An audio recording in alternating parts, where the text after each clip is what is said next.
আমরা জানি আমরা মানুষ পৃথিবীর বুকে এসেছি ক্ষণিকের জন্য।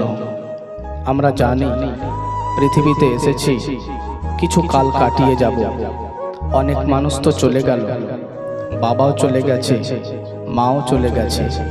কিছুদিন আগে প্রতিবেশী থেকে নানা সমতুল্য মানুষগুলোও চলে গেল, আর আপনি আর আমি শুধু বেঁচে রইলাম।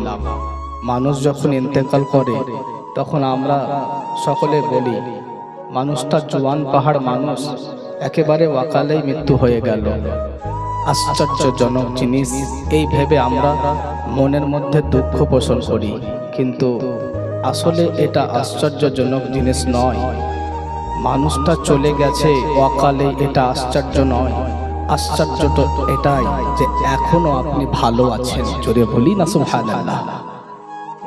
আজ আপনার মতনই মানুষ, আপনার মতনই যুবক মানুষ অ্যাক্সিডেন্টে মারা গেল।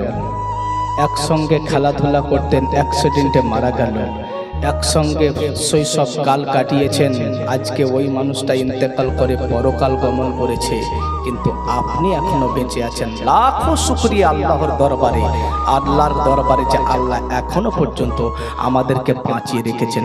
বলবেন না সুবহানাল্লাহ।